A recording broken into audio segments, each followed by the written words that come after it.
Selma Lagerlöf, she was basically a Swedish writer, and most of her stories have been translated into various other languages, right, because of its popularity. And a basic theme जो उनकी हर story में है is about a belief, right, a belief that आपके अंदर की अच्छाई, right, can be awakened through understanding and love. किसी भी इंसान के अंदर की अच्छाई लव और अंडरस्टैंडिंग से हम बाहर निकाल सकते हैं, right. So this story is also rolling around this particular theme, right, and it is having the situation among the mines of Sweden, rich Sweden, which is very famous for its iron ore, and it's also figuring a large part in the history and the legends of that country. So the story is told someone in somewhat a manner of fairy tale, right. When we talk about this this lesson, there was a man, as I said, who went around selling small rat traps of wire. He made them himself, खुद ही बनाता था from the material, जो भीख मांग के यहाँ वहाँ से कचरा चुन के जो भी सामान मिलता था उसमें से वो रैट ट्रैप बनाता था. But his business was not profitable, तो कभी कभी वो छोटी मोटी चोरियाँ करता था. ऐसा करने के बावजूद भी his clothes were in rags, फटे हुए कपड़े रहते थे. हिज चीक्स वेर संकन, मतलब जैसे कि आपके चीक बोन्स, हड्डियाँ दिखने लग जाएँ और जो गाल है वो एकदम पिचक जाएँ गरीबी में, राइट. हंगर ग्लेम्ड, भूख उसकी आंखों में दिखाई देती थी कि वो भूखा है, right. His life was sad and monotonous, उसकी लाइफ में कोई बदलाव नहीं था और एक जैसी ज़िंदगी चल रही थी, बुरी, ठीक है. One day as he was plodding along, एक दिन जब वो चलते हुए जा रहा था, अचानक उसको एक आइडिया आया.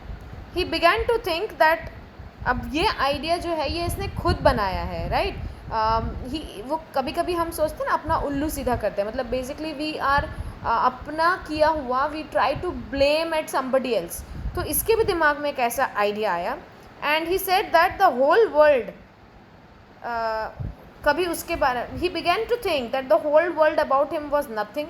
उसे लगा कि पूरी दुनिया कुछ नहीं, बस एक रैट ट्रैप है, राइट. रैट ट्रैप ऐसा पिंजरा है जो कि आपको बहुत पैसा, बहुत खुशियाँ देती है, रहने को जगह देती है, फूड देती है, राइट, एंड क्लोथिंग देती है, राइट. बिल्कुल वैसे ही जैसे चूहे को फंसाने के लिए उसे चीज़ दिया जाता है पिंजरे में फंसाने के लिए, ठीक है. So as soon as anyone, जैसे ही हम इंसानों का दिल इन सब चीज़ों के पीछे लालच के रूप में भागता है, राइट, तुरंत ही बेट मतलब जो पिंजरा है उसका दरवाज़ा बंद हो जाता है और हम उसके अंदर फंस जाते हैं. And then everything comes to an end. ये उसकी सोच थी, right. The world had of course never been very kind to him. इससे ये तो क्लियर है कि उसके साथ दुनिया ने कभी अच्छा व्यवहार किया नहीं.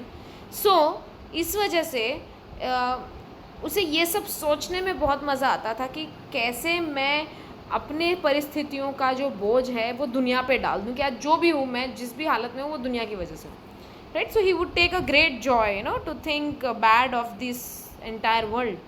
सो during many of his plottings, ऐसे कई बार जब वो रोड पर चलता हुआ जाता था, he would think of people he new, right, who had let themselves in the dangerous snare, and of others who were still circling around the bait, right. तो उसे लगता था कि जितने भी लोगों ने मुझे आज तक चोरी के नाम पे पकड़ा है, पुलिस स्टेशन में ले गए, उन सब ने मुझे फंसाया है.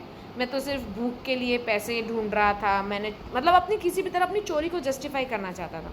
So one dark evening he caught a site of a little cottage. ऐसे ही वो रोड पर चलता हुआ जा रहा था और उसकी नज़र एक सड़क किनारे एक छोटे से झोपड़ी पर पड़ी.